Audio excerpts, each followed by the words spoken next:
हिंदी में यूपीएससी की तैयारी से संबंधित प्रोग्राम्स को देखने के लिए सब्सक्राइब करें study IQ IAS Hindi. Hello दोस्तों, स्वागत है आप सबका study IQ IAS Hindi channel पे। और आज हम बात करने वाले हैं NSGT यानी कि नॉन सेल्फ गवर्निंग टेरिटरीज के बारे में। NSGT के बारे में बात करते हुए हम डिस्कस करेंगे कि क्यों ये भूभाग अभी भी पाश्चात्य देशों के गुलाम हैं, क्यों इतने सारे देश गुलामी से हट गए, ये भूभाग अभी भी गुलाम है। जानेंगे पृष्ठभूमि के बारे में, जानेंगे इनसे जुड़े मुद्दों के बारे में, जानेंगे कि यूनाइटेड नेशन क्या कर रहा है और ये क्यों चर्चाओं में है, इन पे भी हम बात करेंगे। उन पे बात करने से पहले मैं बता दूं कि स्टडी IQ में इस समय चल रही है सक्सेस पक्का ऑफर सेल, जिससे आप जुड़ सकते हैं 15 जून तक, क्योंकि 15 जून तक ये सेल चलेगी। खास बात क्या है कि जो हमारे P2I फाउंडेशन बैचेस हैं, जैसे बैच नंबर जो 10 है, जो जिसमें 15 जून को एडमिशंस क्लोज हो रहे हैं, उससे आप जुड़ सकते हैं विकास लाइव कोड का प्रयोग करके। ये हिंदी, इंग्लिश इन तीनों ही भाषाओं में ये उपलब्ध है ये बैच, ठीक है। हिंदी,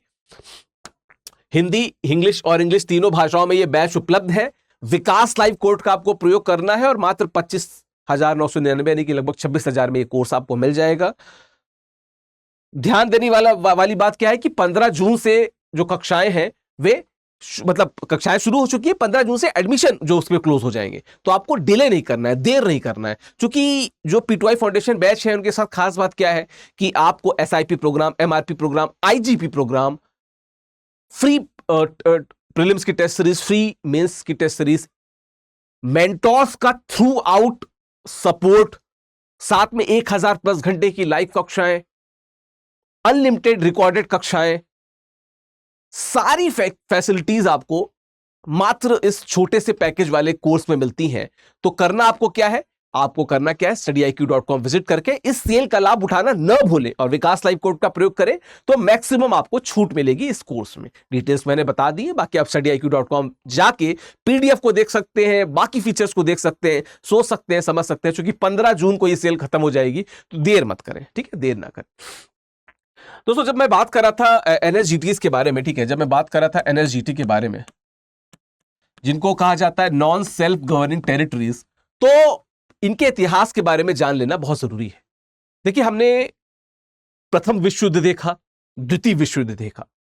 प्रथम विश्व युद्ध से द्वितीय विश्व युद्ध के बीच में एक मुहिम बहुत ज्यादा चली, जहां पे बहुत सारे देशों ने इंटरनली कोशिश की आजाद होने की, गुलामी की दास्ता से मुक्त होने की, और बहुत सारे देश आजाद भी हुए।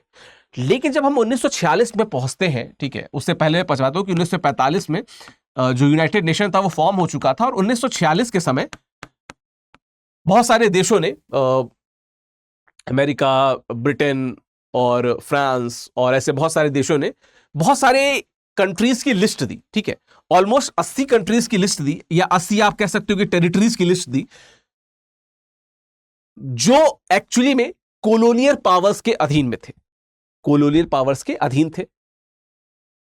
बात की जाए 1946 से 1959 तक, तो लगभग 8 इनमें से जो 8 टेरिटरीज थे वो क्या हो गए, आजाद हो गए, वो हो गए आजाद, ठीक है। अच्छा, मैं इनकी बात इसलिए कर रहा हूं, मैं बता दूं कि 1945 में जब यूनाइटेड नेशन बना, तो लगभग 1/3 पॉपुलेशन जो थी ना पूरे विश्व की, 1/3 पॉपुलेशन वो ऐसे टेरिटरीज में थी जो किसी न किसी देश के या किसी कॉलोनियल पावर के गुलाम थे। हमारा भारत भी उनमें से एक था। तो 1/3 जो पॉपुलेशन थी वो गुलाम थी। खैर, 1946 से 1959 तक 8 देश ऐसे थे, या 8 टेरिटरीज ऐसे थे जो आजाद हो गए। फिर 1960 से लेके 2002 तक अगर आप देखेंगे, तो तकरीबन 54 और जो टेरिटरीज थे वो आजाद हुई, या वो उन्होंने जिसे कहते हैं ना कि सेल्फ रूल शुरू कर दिया, स्वशासन शुरू कर दिया, ठीक है। तो 54 और 8 करते 62, 80 थी, तो बचे जो 18, उनमें से अभी भी 17 ऐसे टेरिटरीज हैं जो विभिन्न देशों के गुलाम हैं या विभिन्न देशों के अधीन हैं। गुलाम शब्द कहना शायद आज के समय में उतना एप्रोप्रिएट न रहे, पर वास्तविक अर्थों में आप देखें, जो कि मैं हिंदी साहित्य पढ़ाता हूं, साहित्यिक अर्थों में देखें तो गुलाम ही है। आप अपनी मर्जी से चुनाव नहीं लड़ सकते, आप अपनी मर्जी से पॉलिसीज नहीं ला सकते, पॉलिसीज डिराइव नहीं कर सकते। न्यू कैलेडोनिया में इस समय जो हो रहा है, ऑस्ट्रेलिया के ऊपर जो भूभाग है, वहां पे जो इस समय राइट्स चल रहे हैं वो इसी बाबत है, जहां पे फ्रांस सरकार जिसका कब्जा है उस पे उन्होंने एक रूल पास किया, जहां पे जो लोग 10 साल या उससे अधिक समय से रह रहे हैं कैलेडोनिया, न्यू कैलेडोनिया में, वे वोट कर सकते हैं, उनका नाम वोटर लिस्ट में शामिल हो जाएगा। फिर तो स्वतंत्रता की सभी आस ही साइडलाइन हो जाएगी। और इसी चक्कर में ये न्यूज में भी थे। तो ये जो 17 भूभाग हैं, इनको पहले हम जान लेते हैं एक बार। मैं अगर आपको बताऊं तो देखिए, ये यूनाइटेड नेशन की वेबसाइट है, ठीक है। यूनाइटेड नेशन की एक वेबसाइट देखें तो यहाँ पे इनके लिस्ट है, आप देख सकते हैं। यहाँ पे आपको यहाँ पे यूनाइटेड स्टेट वर्जिन आइलैंड दिखेंगे, यहाँ पे British Virgin Island, Turks, Caicos Island, Bermuda, Gibraltar, Anguilla, यहाँ पे आपको जिसकी भी मैं बात कर रहा था, यहाँ पे इधर साइड आपको दिख जाएगा, ठीक है। फ्रेंच पोलिनेशिया दिख जाएगा, पिटकाइन दिख जाएगा यहाँ पे, ठीक है। न्यू कैलेडोनिया की मैं भी बात कर रहा था, आपको यहाँ पे न्यू कैलेडोनिया दिख जाएगा, ठीक है। न्यू कैलेडोनिया जिसकी मैं भी बात कर रहा था। तो बहुत सारे ऐसे एनएसजीटीज हैं जो अभी भी अलग अलग देशों के कब्जे में है या उन देशों का आधिपत्य है विभिन्न तरीकों से। हम बात करें अगर इसकी, तो देखिए यहाँ पे आप उनके नाम भी हैं, आप देख सकते हैं यहाँ पे कि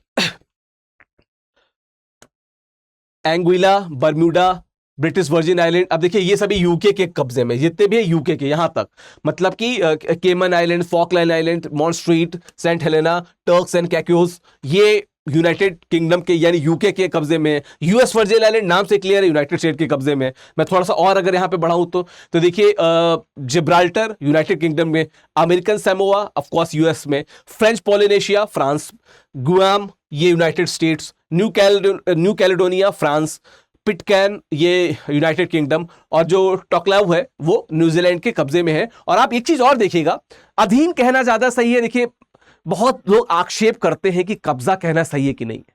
मैं आपको एक बात बताता हूं, मॉडर्नाइज जो सोसाइटी जिसकी हम बात करते हैं, लोकतंत्रों की बात करते हैं, 1946 के बाद जब डीकोलोनाइजेशन जैसा वर्ल्ड न्यूज प्रचार में आया, खबरें बनी, उसका क्या अर्थ था कि वे देश जो कॉलोनियल पावर्स के अधीन थे उनको मुक्ति दी जाएगी, उसका रिवर्स प्रोसेस होगा। पर वो हुआ नहीं। कहने का मतलब उनको मुक्ति नहीं मिली। जिसको मुक्ति नहीं मिली उसको गुलाम कहने में क्या क्या कहते हैं, आक्षेप हो सकता है। लेकिन जो वेस्ट कंट्रीज हैं उनको अक्सर इस पे आपत्ति होती है। खैर उनकी आपत्ति उन तक, मैं उन देशों की बात करूं जो अभी भी दिक्कत में है, जिन पे इश्यूज हैं, ठीक है। तो ये कुछ देशों की लिस्ट है। देखिए नाम अगर देखेंगे सिंस 1946 इन्होंने 1946 में एक्चुअली नोटिफाई किया था।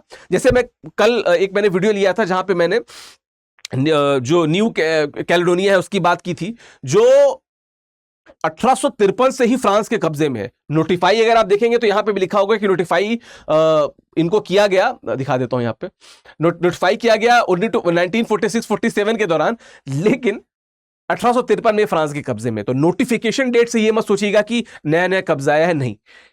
खैर जब मैं बात कर रहा था एनएसजीटीज की, ठीक है, नॉन सेल्फ गवर्निंग टेरिटरीज की, तो ऐसे देशों के बारे में सोचते जब आप हैं तो दो चीजें आपको ध्यान आती हैं। क्या कि इनकी दिक्कतें क्या हैं, इनके साथ दिक्कतें क्या हैं,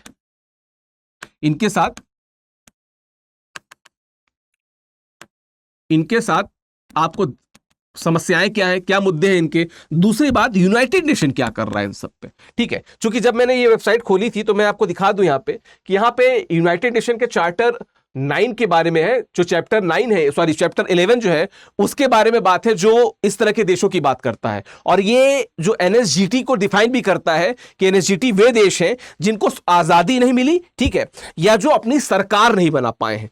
वे भूभाग जिनको आजादी नहीं मिली या जो अपनी सरकार नहीं बना पाए हैं। तो क्या है, जिनको आजादी नहीं मिली और जो अपनी सरकार नहीं बना पाए हैं। अब इनकी दिक्कतें क्या हैं? आप बहुत सारे आइलैंड्स को देखेंगे, यहां पे देख लीजिए, यहां पे इमेज भी है। आप बहुत सारे आइलैंड्स देखेंगे, ये उन क्षेत्रों में है जहां पे बहुत सारे हरिकेन्स और बहुत सारे तूफान आते हैं। तो बहुत सारे तूफान आते हैं, ठीक है, तो क्या कह सकते, प्राकृतिक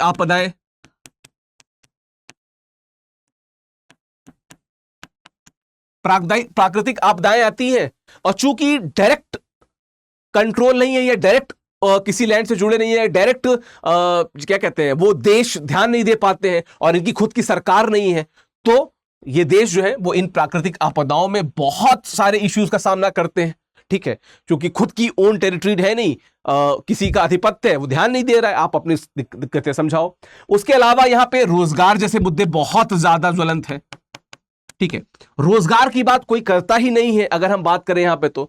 और रोजगार की अगर बात करूं तो देखिए ऐसा नहीं है कि आज के समय में लोकतंत्र का दिखावा नहीं होता है, बिल्कुल होता है। लोकतंत्र के नाम पे कुछ पॉलिसीज ला दी जाती हैं, कुछ इंटरनल चुनाव करवा दिए जाते हैं, पर न्यू जो कैलेडोनिया का उदाहरण है वो एकदम स्पष्ट है कि इंटरनल पॉलिटिक्स होती है, विद्रोही ग्रुप बन जाते हैं, वो किसी पॉलिसीज को सही तरीके से लागू होने नहीं देते, और इंटरनली वहां पे जो जिसे कहते हैं ना कि बैकवर्डनेस चलती रहती है, वो बढ़ती रहती है। तो वो भी हमको यहां पे देखने को मिला। बात करूं कि यूनाइटेड नेशन का, तो देखिए यूनाइटेड नेशंस की अगर बात की जाए तो एक वो है ना कि हाथी के दांत दिखाने के कुछ और खाने के कुछ और, वही बात कई बार और कई मुद्दों पे, चाहे वो पैलेस्टाइन का इश्यू हो, चाहे वो ये इश्यू हो, अक्सर देखने को मिलता है। खैर ये तो डिप्लोमेसी का इश्यू है कि हम कैसे उसको रेस करते हैं कैसे नहीं, पर जब इन मुद्दों को देखते हैं तो यूनाइटेड नेशन की दयनीयता दिखती है। यूनाइटेड नेशन अभी तक जो वेस्ट कंट्रीज हैं, आप देखेंगे मोस्टली फ्रांस, यूके, यूएसए, ये वो देश हैं जिनके पास ही एनएसजीटीज का कब्जा है या उनके पास उनके पावर है।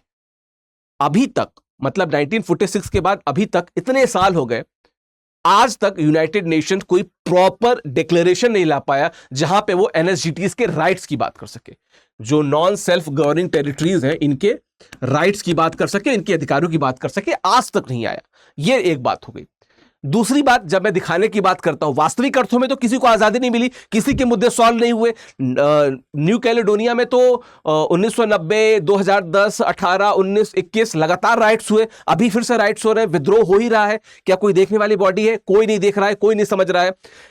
लेकिन जब मैं दिखाने की बात करता हूं, जो एक बहुत सारे जो बड़े इंस्टीट्यूशंस करते हैं कि वो पॉलिटिकल जो एक फ्रेम चलता है, पॉलिटिकल शो ऑफ डेमोक्रेसी चलता है, उसके तहत अगर आप देखेंगे तो आप क्या दिखेगा कि अभी 25 मई से 31 मई, ठीक है, 25 मई से 31 मई आपको week of solidarity with people of NSGT, उनके साथ सॉलिडरिटी का एक वीक मनाया था। किसने? यूएन ने, यूनाइटेड नेशन ने मनाया था।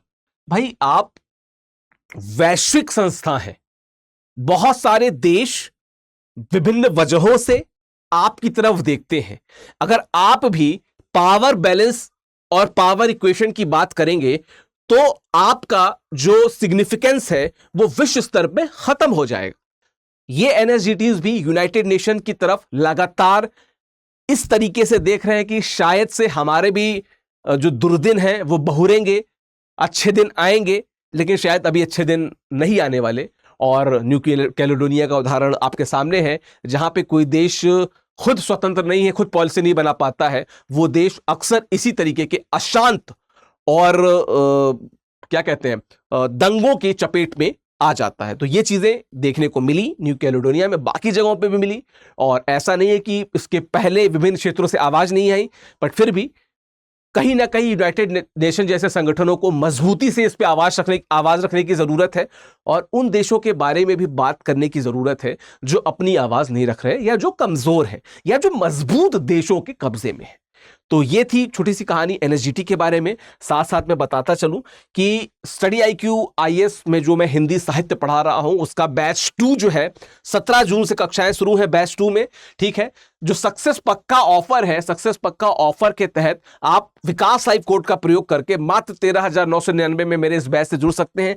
करना आपको क्या है, आपको विजिट करना है studiiq.com और वहां पे वैकल्पिक विषय हिंदी साहित्य को चुन के, ऑप्शनल सब्जेक्ट हिंदी साहित्य को चुन के आप इस कोर्स से जुड़ सकते हैं। और देखिए बहुत छोटा, सहज, सरल और अंकदायी वैकल्पिक विषय है। स्मार्ट स्ट्रेटजीज जो हम लोग क्लास में फॉलो करते हैं, उसको अगर आप फॉलो करेंगे तो यूपीएससी मेंस एग्जाम जो है, जो मुख्य परीक्षा है, वो जरूर से सफल होगी। आप हिंदी भाषी हो, अंग्रेजी भाषी हो, किसी भी माध्यम में मुख्य परीक्षा लिख रहे हो, हिंदी साहित्य आप ले सकते हैं। जीके में भी इसका इस्तेमाल है, जीएस में भी इस्तेमाल है, एसए में भी इस्तेमाल है, हिंदी में भी इस्तेमाल है, वैकल्पिक विषय में इस्तेमाल तो है ही। 310 प्लस मार्क्स की स्ट्रेटजी के साथ हम लोग इस कोर्स को आगे बढ़ा रहे हैं। तो सक्सेस पक्का ऑफर जो है इसका फायदा उठाना न भूलें। विकास लाइव कोड का प्रयोग जरूर करें। मात्र 13,999 में आप इस कोर्स को ज्वाइन कर सकते हैं। बाकी स्टडी IQ IAS देखने के लिए बहुत बहुत शुक्रिया। हमें कमेंट बॉक्स में जरूर बताइएगा कि और किन टॉपिक्स पे आप वीडियो देखना चाहते हैं, और वीडियोस हमारे देखते रहिए, प्लेलिस्ट देखते रहिए। दिन आपका शुभ हो। बहुत बहुत धन्यवाद, शुक्रिया। हिंदी में यूपीएससी की तैयारी से संबंधित प्रोग्राम्स को देखने के लिए सब्सक्राइब करें स्टडी IQ IAS हिंदी।